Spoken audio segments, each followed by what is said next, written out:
Good evening, Hul Johar, Jai Bhim. I'm Ishan Lal and I welcome you to the channel Ambedkar Nama Global. As you all must be remembering that some time back, Professor Ratan Lal and I took the interview of the Frank Huzur on his biography on Mulayam Singh Yadav. And there Professor Lal also mentioned that the same interview would be aired on two channels, Ambedkar Nama Global as well as Bahujan Wisdom. So first of all, I am sincerely and extremely apologetic and thankful to you all for waiting for the video or interview patiently. And in its defense, I would like to say that I am a college going student, so I was busy in some work which was related to me, my extracurriculars, my academic, my college, and the like. So, thank you and sorry for waiting. Uh, it was truly heartfelt. And also, here is the video which was aired on Ambedkar Nama. That is the interview of the Frank Huzur on the biography. And I hope you like the video and also do like, share, and subscribe the channel Ambedkar Nama Global. And also, in the course of 2 to 3 days, the same video will be aired on the channel Bahujan Wisdom. And I request you all to like, share, and subscribe the same channel as well. Here is the video. Thank you. दोस्तों, रतनलाल बोल रहा हूं और आप देख रहे हैं अंबेडकर नामा। इस एपिसोड को आप अंबेडकर नामा ग्लोबल और बहुजन विजडम पर भी देख सकते हैं, इसलिए आप चाहिए और बहुजन विजडम और अंबेडकर नामा दोनों को सब्सक्राइब कीजिए। जैसा कि आप जानते हैं, हमारी कोशिश है कि जितने एक्टिविस्ट लोग हैं और जो लिखने पढ़ने वाले लोग हैं उनसे आपको रूबरू कराऊं। और इस सीरीज़ में एक सीरीज़ हमने चलाई है किताब पर चर्चा। आज इस एपिसोड में हमारे साथ एक ख़ास मेहमान है। हिंदू कॉलेज के ही पास आउट हैं, मल्टीलिंगुअल हैं, एडिटर हैं, स्कॉलर हैं, रिसर्चर हैं और संपादक हैं, एडिटर हैं, फ्रैंक हुजूर साहब। और इस इंटरव्यू में मेरे साथ ईशान लाल भी हैं। कुछ सवाल उनके भी होंगे। जैसा कि आपने देखा था कि हमने और ईशान ने शशि थरूर का एक साथ इंटरव्यू किया था, तो अगले कई बार आप देखेंगे जब ये चर्चा होगी तो मैं और ईशान एक साथ कंडक्ट करेंगे पूरे शो को। फ्रैंक हुजूर सोशलिस्ट फैक्टर एक मैगज़ीन के संपादक रहे हैं, लंबे समय तक मैगज़ीन निकालते रहे। इसके अलावा ऑथर हैं और अभी इनकी लेटेस्ट बुक फेयर चल रहा है। एक लेटेस्ट किताब आई है, बायोग्राफी है एक तरह का, और अंग्रेज़ी में मूलतः लिखी गई है लेकिन पहले हिंदी अनुवाद आया है। और ये मैं दिखाता हूँ, ये बुक देख लीजिए। सोशलिस्ट मुलायम सिंह यादव, नेताजी की राजनीतिक जीवन यात्रा, फ्रैंक हुजूर साहब ने लिखी है। और एकेडमिक जगत की एक मर्यादा है कि once the product is in market then उसकी समीक्षा होती है। साहित्य के छात्र, राजनीति के छात्र, इतिहास के छात्र अपने हिसाब से टेक्स्ट को पढ़ते हैं और अपने हिसाब से ओपिनियन बिल्डअप करते हैं, उसकी समीक्षा करते हैं। इस बायोग्राफी की भी समीक्षा होगी, लेकिन सबसे ज़रूरी बात है कि इस पर चर्चा हो और आपके बीच इन्फॉर्मेशन जाए। तो सबसे पहले स्वागत है फ्रैंक आपका अंबेडकर नामा में। Thank you very much Ratanlal sir, ये मेरे लिए प्रिविलेज है, ऑनर है अपने कैंपस में आपके साथ बैठा हूँ और अंबेडकर नामा जो एकेडमिक डिस्कोर्स में अंबेडकर साहब के आइडियल्स को, उनके प्रिंसिपल्स को और उनके हेरिटेज वैल्यूज़ को पूरे देश और दुनिया में इस्टेब्लिश कर चुका है। ये मेरे लिए डीप ऑनर है कि आपके साथ और ईशान के साथ मैं आज मौजूद हूँ। Thank you very much for this. Frank हुजूर बिल्लियों के शौकीन हैं और बहुत सारी बिल्ली पालते हैं, और ईशान भी अभी एक बिल्ली पाल रहा है। तो चलिए शुरू करते हैं किताब पर चर्चा। मुलायम सिंह यादव की राजनीतिक जीवन यात्रा कैसी रही, क्या रहा। सबसे पहले ईशान से ही बोलते हैं कि उनके पास जो सवाल हैं फ्रैंक से पूछें और इस किताब के बारे में चर्चा आगे बढ़ाएं। Sir, welcome again to Ambedkar Nama Global and Bahujan Wisdom. Welcome again. So sir, I do believe that if author has a pen name, if he has a pen name, or alias name, there's a story behind it. And before starting a discussion on the books, people should get aware of that story, how that name came into being. So sir, what's the story behind this interesting name, Frank Huzur? Thank you very much, Ishan. Very interesting question. Curiosity raiser. And we say, being a cat lover, I say curiosity killed the cat. I was born Manoj Kumar. Family given name is Manoj Kumar. When I joined Hindu college, it was Manoj Kumar. So, being into creative writing at a very early age, even before joining the college, I started with English poetry, and those poetry were getting published, emboldening me. Somewhere, somehow, I believe I should also start toying with my name. I should do something with my name, because the name was like it's a very monochromatic cultural phenomena given to me by a caste Hindu family. So I thought to identify more with the secular ethos of our land. Why should I not remove the surname Kumar even when it doesn't represent any caste at all?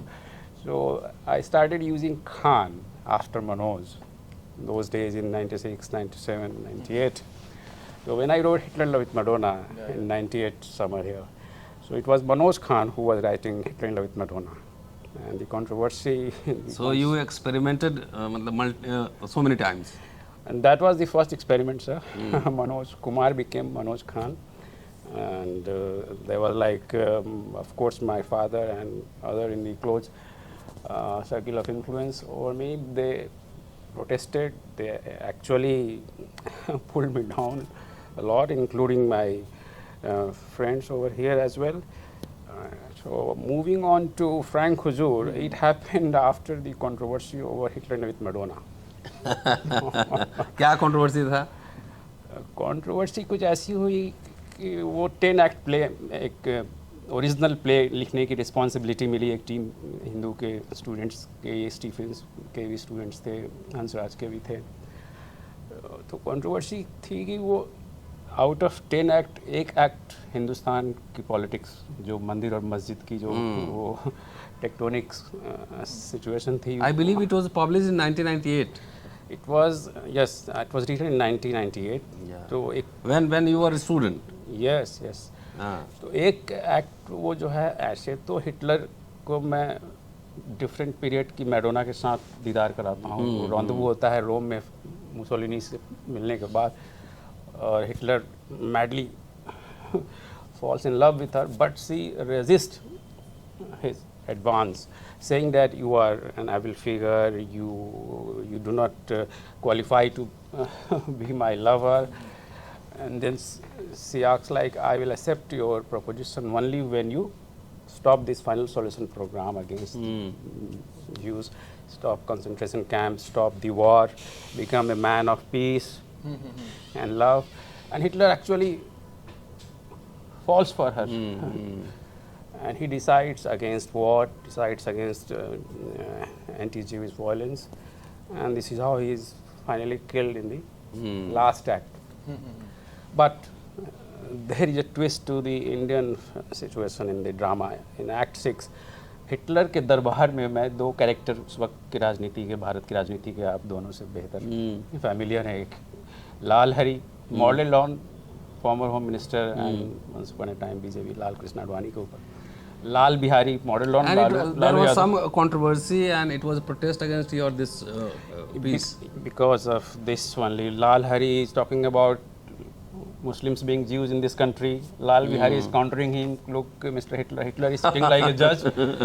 Lal Hari is lying. Lal Bihari says, Muslims are not Jews. Jews are someone else who are lesser in number and who are occupying the maximum, cornering the lion's share of the country. So that was the seed.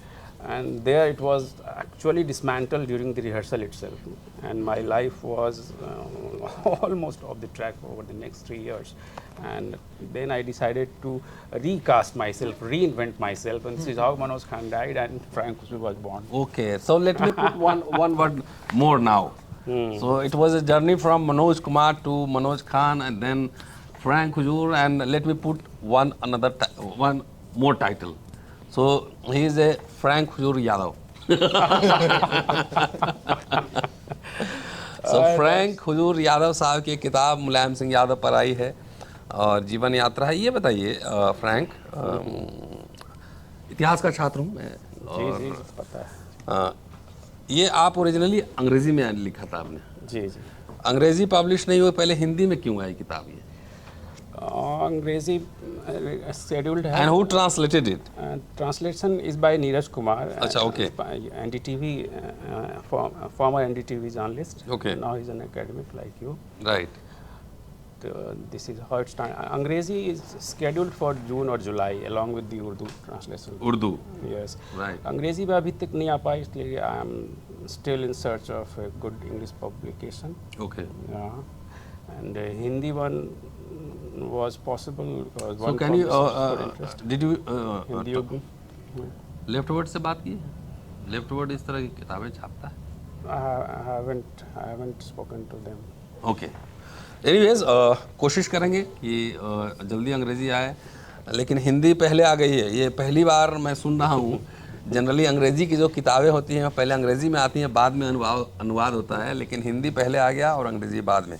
बहरहाल इस biography आपने लिखी है मुलायम सिंह यादव की, किस किस तरह के सोर्सेज का इस्तेमाल किया इसमें? इस बायोग्राफी की जो बिगिनिंग हुई, जो जर्नी हुई, वो साल 2010 के पहले इंटरव्यू से, मार्च 2010 मुलायम सिंह यादव के साथ के पहले इंटरव्यू से हुई. अच्छा. तो और आपको याद हो शायद, उसके पहले वो मेरी किताब Imran versus Imran the untold story publish हुई. उसके बाद I was in search of a subject. तो somehow I got in touch with Akhilesh and we started discussing about like what biography as a genre in this country, especially political biographies. तो उनको थोड़ी समझ में आई, तो उन्होंने कहा कि हमारे फादर के ऊपर बहुत वेल रिसर्च्ड या बहुत डीप लिटरेरी स्टाइल की राइटिंग नहीं है, and if you are willing to, तो हम उसमें सपोर्ट करने की कोशिश करेंगे. This is how I was motivated. दूसरा मोटिवेशन था ये कि जब इमरान खान से मैं भारतीय पॉलिटिक्स पे बात कर रहा था, तो ही इमरान खान का इंटरव्यू लिया था आपने उस बुक के लिए जो इमरान पे लिखी है. वो इमरान के लिए ना? Visited Pakistan 9 times. 9 times? 9 times. अभी आप जाएंगे तो आपको इंटरनेशनल घोषित कर दिया जाएगा. वो बुक तो इमरान और उनके फैमिली फ्रेंड्स और पॉलिटिकल जो उनके मेंबर्स हैं सब पे बेस्ड है. वो that is the most definitive political biography, Imran versus Imran the untold story. और उनकी पॉलिटिकल रेपुटेशन को इस्टेब्लिश करने में उस बुक ने बहुत हेल्प की, इसलिए कि उसके पहले he was considered a very non serious political figure. 2011. Are you still in touch with him? Now he is a big man, the former Prime Minister of Pakistan. In the sense, of course, my Urdu translation is still selling there, and it's discussion oriented biography, because I am the one उस किताब के through जो उनकी third child है जिसको वो own नहीं करते हैं, पैटर्निटी, वो एक रिवील की गई. और वो इसलिए हुई कि उनकी जो फर्स्ट वाइफ है, एक्स वाइफ जमाना गोल्डस्मिथ खान, उन्होंने कन्फेस किया कि वो मेरी कस्टडी में है. मैं उसकी legal guardian, Tyrian Jade White American, जो out of wedlock Sita White से बॉर्न हुई थी.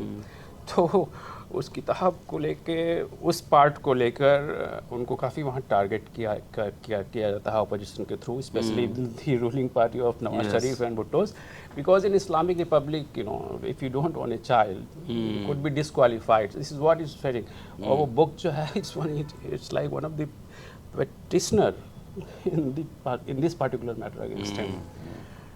तो वो सिचुएशन है. चलिए उस किताब पे बाद में कभी चर्चा करेंगे, उस बायोग्राफी पे. वही बायोग्राफी मैं कह रहा था कि जब इमरान खान से भारतीय राजनीति के कैरेक्टर्स के बारे में मैं बात कर रहा था, तो उन्होंने 3 नाम की चर्चा की थी. पहला VP Singh, specially about the Mandal commission implementation. और उन्होंने एक बात कही थी कि because of Mandal commission and because of VP Singh, Bharat में जो है सबल्टन रिसर्जेंस होता है, जिसमें कि मुलायम सिंह आते हैं, लालू प्रसाद आते हैं, बहन जी आती हैं, बहन मायावती आती हैं. 3 नामों का उन्होंने जिक्र किया था, जो उस किताब में भी भारतीय चैप्टर पे उनके जो व्यूज़ है पॉलिटिक्स पे, सॉरी, वो हमने उसमें इलस्ट्रेट किया है.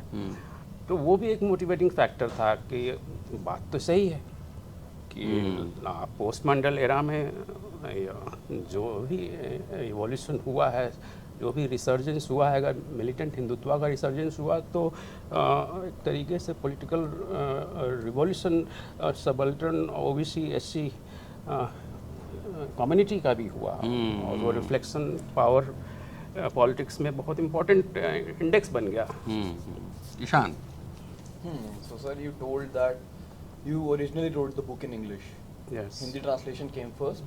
English is yet to come and Urdu as well as is yet Yes, to come, Urdu is right? translation. So, sir, I would ask that what is the motive of this, I should say, trilinguality of this book, and who is the target audience? Is it only in India or Northern India specifically, or abroad too? Look, motive is to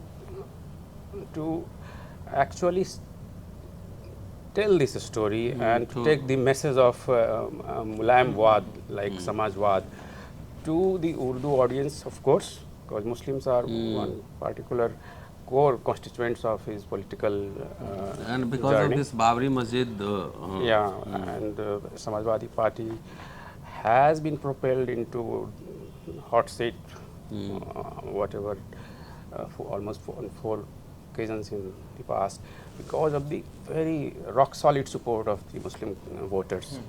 So there he is called Rafiul Mulk.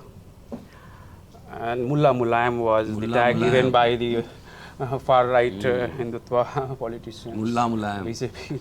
Yeah, he was demonized for siding with the Muslims against all odds, and of course for safeguarding the constitutional value when he ordered firing on the caste Hindu card sevaks, and he didn't let Babri Masjid demolition during his term. So the Urdu audience, of course, and also to pay tribute to the language of Urdu, which is actually in the very bad shape in this country. It's such a beautiful language, and that's, I consider it as a style of Hindi. English, of course, since have been writing this language. English is a language of power. Yeah, Now, I want to take it. I want to take the Mulayam Singh story and message to the elite ruling class as maximum as possible. as maximum as possible. And the idea behind writing this biography of a cowbelt OBC political figure was to break the stereotype, the typecasting of Lalu or Mulayam, the way our so-called MSM, which is mainstream media, which I consider scream media, not even stream media. So the way they have actually savaged the reputation Yes. of Mulayam Singh Yadav or Bhanji or Lalu Prasad Yadav, the way they have disapproved of their political program. Contributions. So the idea is to tell the story the way it should have been told, to raise them in the public consciousness as a leader of the masses. Phenomenal story from rags to regime, from scratch to sky. They didn't actually inherit anything. They didn't have any political background. They were first a struggler, and they achieved Yes. power on by the dint of mass connect. इसमें अब अभी पहला मेरा question जो है वो unanswered है, और वो क्वेश्चन ये है कि सोर्सेज का, हिस्ट्री वाले तो सोर्सेज पूछते हैं, me and Nishan both are student of history, so आपने ये तकरीबन 400 पेज की कितनी किताब है, ज़्यादा है, जी 462 पेज की किताब है, जी तो इसमें आपने सोर्सेज किस किस तरह के इस्तेमाल किए इस बायोग्राफी को लिखने के? जी लेग वर्क मैंने ज़्यादा किए। अच्छा। उनके साथ मुलायम सिंह यादव के इंटरव्यू के साथ साथ जो लोग भी उनके कंटेम्प्रेरीज हुक करने में मैं कामयाब रहा। जनेश्वर मिश्र की खैर उसी दिन डेथ हो गई जिस दिन की मैं सफाई में था अखिलेश यादव के साथ 2010-22 जनवरी की बात। लेकिन मैंने मोहन सिंह पूर्वांचल के एक प्रोमिनेंट समाजवादी फेस रहे, वो देवरिया डिस्ट्रिक्ट के, ब्रिजभूषण तिवारी बस्ती के प्रोमिनेंट गांधीयन सोशलिस्ट कह सकते हैं, वो रहे, उनसे बात की मैंने। और प्रोफेसर राम गोपाल यहाँ है important member of the family, general secretary Shivpal Singh Yadav से बात की, आजम खान से मैंने बात की, अबू वसीम आजमी से मैंने बात की, बेनी प्रसाद वर्मा उस वक्त कांग्रेस में थे, उनसे बात की, अमर सिंह से भी मैंने बात की, वो नाराज़ चल रहे थे तब 2011 में रेजिडेंस पे एक से एक किस्से उन्होंने सुनाए। तो मैंने उन प्रोमिनेंट फिगर्स के अलावा जनरल कॉमन वर्कर्स जो थे, ओल्ड और यंग्स, उन सब के पास भी कोशिश की मैंने कनेक्ट करने की, और साथ ही साथ जो ऑब्जर्वर्स थे एकेडमिक वर्ल्ड के, मीडिया वर्ल्ड के, लोकल प्रेस के, उनसे भी मैंने बात की। It's more than 1000 interviews. तो ये कहानी मैं उन्हीं को मीडियम बना के कह रहा हूँ। और सफाई जो उनका एंसेस्ट्रल विलेज बर्थ प्लेस है, वहाँ के जो मेन कैरेक्टर्स फैमिली के अलावा गांव के प्रधान दर्शन इनका नाम है, उनसे बात की, जिन्होंने बचपन में देखा, उनके टीचर से बात की जैन इंटर कॉलेज करहल में एक जहाँ बार वो मैंने पढ़े। उनका भाषण सुना था, टीचर जो स्टेज पे थे और प्रणाम करते हैं कि मैं जो प्रताप सिंह हाँ जी, यस जी, यस जी। यस तो लेग वर्क किया sir, it's hard, I mean आप समझ सकते हैं कि इतना बड़ा प्रदेश है, कंट्री साइज का उत्तर प्रदेश। मैंने कोशिश की टच करने की। फूलन देवी एक इम्पॉर्टेंट सेगमेंट है उनकी पॉलिटिक्स का, एक रेप सर्वाइवर को पार्लियामेंटेरियन बना दिया, लॉ मेकर बना दिया। तो मैंने कोशिश की है सारे एस्पेक्ट को टच करके। एनीवेज इस बायोग्राफी में पीछे मेरी नज़र गई अभी, और चूंकि मेरे पास अभी आई है तो मैं पढ़ नहीं पाया हूँ। अभय कुमार दुबे साहब की एक टिप्पणी है इस बायोग्राफी के बारे में, पढ़ के सुना देता हूँ। मुलायम सिंह यादव की शख्सियत भारतीय राजनीति के उत्तर नेहरू दौर की बेहतरीन उपलब्धि है। पहले डॉक्टर लोहिया और फिर चौधरी चरण सिंह के नेतृत्व में काम करते हुए उन्होंने राजनीति में मुख्य तौर पर 4 हस्तक्षेप किए, लैंडमार्क्स, 4 लैंडमार्क्स। मुलायम पहले मुख्यमंत्री थे जिन्होंने सरकारी कामकाज में हिंदी और अन्य भारतीय भाषाओं के प्रयोग का समर्थन करके देश के अंग्रेजी भाषी अभिजन की नाराजगी मोल ली, लेकिन उनका यह कदम लोकतांत्रिकरण की प्रक्रिया को आगे बढ़ाने के लिए अनिवार्य था। दूसरे, मुलायम ने सेकुलरवाद के प्रश्न को एक राजनीतिक उसूल के रूप में स्थापित किया। तीसरे, वह कमजोर जातियों और समुदायों की प्रबल राजनीतिक एकता के व्यवहारिक पैरोकार बनकर उभरे। चौथे, वह गैर कांग्रेसवाद के मुकाम से चलकर गैर कांग्रेस और गैर भाजपा राजनीतिक गोलबंदी के रणनीतिकार साबित हुए। अभय कुमार दुबे साहब की टिप्पणी है। मैं इतिहास का छात्र हूँ और जाहिर है कि थोड़ा सा क्रिटिकल वो असेसमेंट होता है और होना भी चाहिए, और पाठक भी अपने हिसाब से देखते हैं। फ्रैंक, मुलायम सिंह यादव अपने स्टालवर्ट लीडर रहे हैं और ज़मीन से उठकर बड़े बने हैं। उनके साथ कई कंट्रोवर्सीज भी जुड़ी हुई, और एक महत्वपूर्ण जो आरक्षण को लेकर प्रमोशन वाला जो मसला है उसको लेकर भी जुड़ा हुआ है, वो समीक्षा होती रहेगी। आपने इस जो बायोग्राफी लिखा है उत्तर प्रदेश विधानसभा की प्रोसीडिंग्स या लोकसभा में उनके भाषण के प्रोसीडिंग्स, उसका कोई रेफरेंस वगैरह कुछ? जी, मैंने रेफरेंस लिया है और कोट भी किया है। मैंने कंसल्ट किए उनके लोकसभा में भाषण और उत्तर प्रदेश विधानसभा के भाषणों। मैंने उत्तर प्रदेश विधानसभा के जो सेक्रेटरी हैं मिस्टर दुबे, उन तक को भी कोट किया है, उनको भी मैंने इंटरव्यू किया। तो मैंने कोशिश की कि उसमें से कल आउट कर सकूं मैं रीडर्स के अंडरस्टैंडिंग के लिए, उनके फर्दर इनलाइटनमेंट के लिए। तो वो चीज़ मैंने ज़रूर की है। बहुत सारे उस वक्त के जर्नलिस्ट थे जिन्होंने उनकी जर्नी को उनसे भी कवर किया। अखबार देखना जी। वो प्राइमरी सोर्स हम लोग मानते हैं जी, मतलब हिस्ट्री में। मैंने रामदत्त त्रिपाठी BBC लखनऊ के बहुत नॉन वॉइस हैं, उनसे बात की। मदन मोहन बहुगुना है, वो हिंदुस्तान की एडिटर हुआ करते थे, एल तिवारी के one of the closest journalist माने जाते हैं। उनसे बात की। हिम्मती नंदन बहुगुना के भी करीबी थे, और मुलायम सिंह से भी उनका आमना सामना अक्सर विधानसभा की गैलरी में हो जाया करता था। रामकृष्ण द्विवेदी थे दैनिक जागरण के, काफ़ी ओल्ड एज में अभी भी हैं, उनसे बात की। मैंने विनोद अवस्थी से बात की जो हाल में इंतकाल हो गया। उन्होंने 75 से उनको कवर किया था, तब वो टाइम्स ऑफ इंडिया का एडिटर हुआ करते थे, जब मैंने इंटरव्यू किया। तो मैंने कोशिश की कि कैनवास के हर सिचुएशन में जो है हर चीज़ को फुलफिल करने की। शान, Sir, we talked about the birth of Frank Huzur, the coming of this book, translations, sources, and the like. But now I'd like to draw a chronological order that starting your career in 1998 with Hitler in Love with Madonna, then you shifted to political biographies. So at what point of time did you feel that political biographies may be a better sphere of work for you? Look, the very first work of fiction which I undertook, Hitler with Madonna, it's actually a political drama. satire kind of thing. Satire, of course, yes, you can call it satire.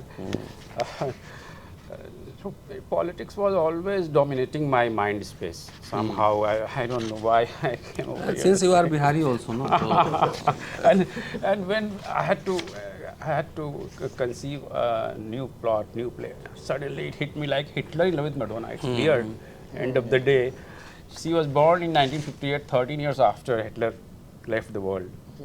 Two different characters. And Two Earth. It's fantasy, yeah, it's fantasy drama.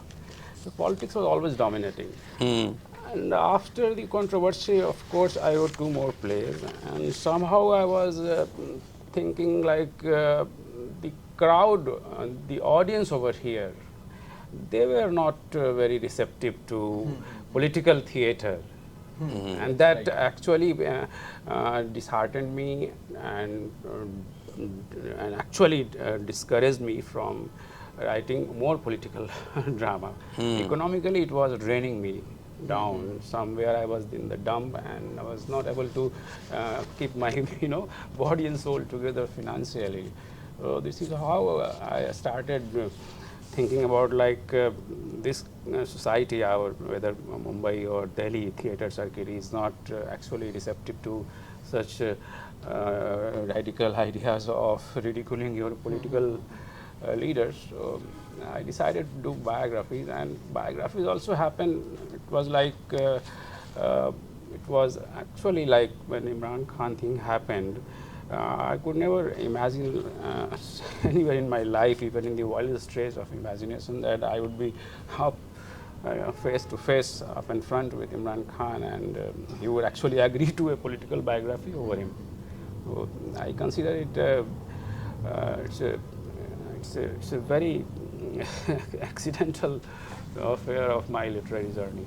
So this is how I got into it, and he being a celebrity, international celebrity, so that actually brought me a lot of confidence and recognition and a little bit of claim to fame, of course, in this country and other part of the world. Akhilesh Yadav देखें इस biography को? मेरे ख्याल से अभी तो इसी हफ्ते आई है और उनके आसपास के उनके कदरदानों ने कुछ कॉपीज अमेजन से ऑर्डर की होगी, तो अभी आप अखिलेश से तो मिलते रहे, अखिलेश यादव से, तो फिर मैं लौट कर जाऊंगा तो कोशिश करूंगा उनसे मिलके कॉपी प्रेजेंट करने की। आप तो उनसे मिलते रहें और आप उनके सोशलिस्ट फैक्टर चलाते भी रहें, तो मुझे लगता था कि इस किताब का विमोचन अखिलेश यादव को ही करना चाहिए था। आई विल ट्राई डेफिनेटली, मैं कोशिश तो करूंगा, उनकी मर्जी है, वो कितना पसंद करते हैं बोले देखिए इसमें दोस्तों मैं अभी देख रहा था 3 दर्जन से ज़्यादा चैप्टर्स हैं और बहुत ही दिलचस्प टाइटल्स हैं। वो मैं सब बताऊंगा नहीं, क्योंकि आप थोड़ा सा पैसा भी खर्च कीजिए, और इसका प्रिंटेड प्राइस है 499 रुपये, हिंद युग्म से छपी है, दिल्ली। थोड़ा डिस्काउंट भी मिल जाएगा, कुछ डिस्काउंट भी होंगे। 20% डिस्काउंट अमेजन ऑफर कर रहा है। 20% डिस्काउंट अमेजन ऑफर। हाँ, दिलचस्प इसमें टाइटल्स हैं, और एक टाइटल मैं तलाश करने की कोशिश कर रहा था और वो टाइटल इसमें नहीं है, और मुझे लगता है कि 90s का सबसे मोस्ट पावरफुल टाइटल होना चाहिए था उसको। क्या? मिले मुलायम काशीराम, हवा में उड़ गए जय श्री राम। अंदर है, अंदर कहानी है लेकिन टाइटल नहीं है इसमें। तस्वीर है और नारे है ना? उसको देखिए, आप पिक्चर गैलरी तो देखिए। लेकिन टाइटल में ढूंढा, मैं समझ रहा था कि वो स्टोरी होगी इसमें। है? बहुत अच्छे से। तो इसके बारे में यादव जी क्या बोले, इनसे बात हुई कभी? काशीराम के साथ उनका सफ़र तो बहुत ही दिलचस्प सफ़र है सियासत का। इटावा से लोकसभा काशीराम जब लड़ रहे थे, तो काशीराम खुद कहते थे इटावा वालों को कैंपेन में कि ये चुनाव मैं नहीं लड़ रहा हूँ, ये मुलायम सिंह लड़ रहे हैं, मैं नहीं हारूंगा या मैं नहीं जीतूंगा, ये मुलायम सिंह हारेंगे या मुलायम सिंह जीतेंगे जी। तो वो एक अगर सियासत में कहा जाए प्लेटोनिक लव जी, तो वो दोनों शख्सियत के बीच महसूस की जा सकती है। और मुलायम सिंह ने हमेशा जितनी इज्जत आज अखिलेश बहन जी की करते हैं जी, दिल से करते हैं, उतनी ही इज्जत उन्होंने काशीराम मानेवर की। अफसोस है, क्वर्क ऑफ फेट कहा जाए या cruelty of our social and political destinies की, वो 2 कांटे की तरह जो चुभ रहे थे जिन लोगों को दूर कर दिया उन्होंने गया। खेला कर दिया। और भारत की राजनीति का एक बहुत बड़ा ड्रीम जो था सबअल्टर्न एम्पावरमेंट का, दिल्ली की सत्ता पर दस्तक देने का, उसको रोक दिया गया, उस पहिए को ही पंक्चर कर दिया गया। तो ये अफसोस तो मुलायम सिंह को भी रहा है अपनी ज़िंदगी में, और ये अफसोस हर उस क्योंकि ये सवाल इसलिए पूछना ज़रूरी है कि 90s में मंडल की राजनीति को, और मंडल जो पूरा मूवमेंट था वो, उसमें दलितों ने बहुत बढ़ चढ़ के भूमिका निभाई थी। कांशीराम जी की भूमिका थी, रामविलास पासवान थे, और एकेडमिक डिबेट ज़्यादा दलितों ने निभाई थी, और वो एक कलमिनेट हुआ कि मुलायम सिंह यादव और कांशीराम मिले। लेकिन उसके बरक्स जो कमंडल की राजनीति चली वो उत्तर प्रदेश में आज बहुत हावी है। तो क्या वो आपने फाइंड आउट करने की, इसमें कंक्लूडिंग रिमार्क्स में कुछ ये समझने की कोशिश की है कि आखिर व्हाई दिस हैपेंड? जी जी, बहुत ही उम्दा सवाल, उम्दी, इट्स वेरी इंपॉर्टेंट इंटरवेंशन। यही सबसे बड़ी ट्रेजिडी भी है, या ट्रेजिक कॉमेडी कहेंगे, इतनी अच्छी गोल्डन पॉलिटिकल जर्नी की कि जाते जाते नेताजी के उत्तर प्रदेश जो है वो हिंदुत्व का गढ़ में तब्दील हो गया। और ये एक ऐसी ट्रेजिडी हुई है जिससे कि हम सब, एक बहुत बड़ी आबादी जो है इस चीज़ को महसूस करती है कि कुछ न कुछ गलतियां तो हुई हैं, आइडियोलॉजिकल एडल्टरेशन हुआ है जिसके चलते फिसलन हुई, और मुट्ठी भर की ताकतें जो हैं वो उन्होंने एक ऐसा आभा मंडल बना लिया है जिसको कि आपको भेदने के लिए, तोड़ने के लिए एक बड़े स्ट्रीट मोबिलाइजेशन की ज़रूरत पड़ेगी, धरना प्रदर्शन की राजनीति को वापस जिंदा करने की ज़रूरत पड़ेगी। तो ये एक बहुत बड़ी ट्रेजिडी हुई कि उनके डिपार्चर कि टाइम आते आते जो है उत्तर प्रदेश जो है फोर्ट्रेस बन गया, हिंदुत्व की लेबोरेटरी में तब्दील हो गया। और उसके कारण हैं आप बेहतर जानते हैं, और उन कारणों से कैसे निकलकर आज की जो जनरेशन की पॉलिटिक्स अखिलेश यादव कर रहे हैं, बहन जी अभी भी एक्टिव हैं, कैसे उससे आप रिडीम कर सकते हैं अपने लॉस्ट प्राइड को, और कैसे रिकवर कर सकते हैं पॉलिटिक्स को, इनफैक्ट लॉस्ट टेरिटरी को। ये एक बड़ा सवाल है, और उस पर मेरे ख्याल से कोशिश। मैं आज अखबार पढ़ रहा था, और अभी कांग्रेस का अधिवेशन हुआ है 24-26 रायपुर में। मैं पढ़ रहा था, और जो एजेंडा में सोशल जस्टिस को लेकर पढ़ रहा था, आप उसको पढ़िएगा, मैंने उसका प्रपोजल मंगवाया है कि they are going back to the socialist pattern. वो सोशल एजेंडा पढ़ना चाहिए, और जो सोशल जस्टिस की राजनीति कर रहे हैं उनको भी कम से कम पढ़ना चाहिए कि वो कैसे अपने पॉलिटिक्स को फ्रेम करेंगे। बहरहाल इसमें बहुत सारे चैप्टर्स हैं, बताऊंगा नहीं क्योंकि आपको थोड़ा पैसे खर्च करने हैं, और साहब को रॉयल्टी भी मिलना है, थोड़ा हमारे लोग को समृद्ध भी होना चाहिए। डिस्क्रिप्शन में मैं इस किताब का डिटेल्स डाल दूंगा। और चलते चलते आखिरी सवाल शान। Actually, I had a question taking a cue from the conclusion, which you answered in the previous question, which Dr. Ratan Lal asked. That it's a question if political leaders of now UP, present day UP, will be able to learn the lessons by reading this book, after reading this book. But I have another question too. What's your favorite book which you wrote in your career till now? My favorite one. The favorite one is of course Hitler with Madonna, and I want it to be on the screen. Yes, my virgin fiction. I call Hitler with Madonna my virgin fiction, and I want a web series on it. I want Adolf Hitler in the Nazi costume. I want it like a musical and costume drama, and for the Indian audience, of course, not only for the global audience. And now we know we are living in a period, in an era of Mr. Modi, where even a grocery seller who is unlettered know the meaning of Hitler. He may not know Hitler was born in Germany, but he knows that Hitler is someone who lives in India. चलिए शुक्रिया Frank, Thank you very much, sir. और ये description में डालता हूँ किताब, पढ़िए। मैं इसको पढ़ूंगा और इस पर समीक्षा करूंगा। ये वीडियो जो है लोगों को भेज दीजिएगा जितने हैं, और आप 3 चैनल आप देख सकते हैं, अम्बेडकरनामा, अम्बेडकरनामा ग्लोबल और बहुजन विजडम, अब तीनों चैनल एक्टिव रहेंगे। और आपको मैं याद दिला दूं कि जब अम्बेडकरनामा हैक किया गया था तो 2 चैनल और बनाया गया था। अम्बेडकरनामा ग्लोबल ईशान लाल ने बनाया था, वैसे अम्बेडकरनामा भी इसी का बनाया हुआ है, और बहुजन विजडम, तो उसको भी ज़िंदा रखिए, उस पर जाके सब्सक्राइब कीजिए और उसको भी देखिए। बीच बीच में ये शोज़ उस पर भी डलते रहेंगे। शुक्रिया, कीप वॉचिंग। जल्दी मिलता हूँ आपसे अगले एपिसोड में। शुक्रिया, जय भीम।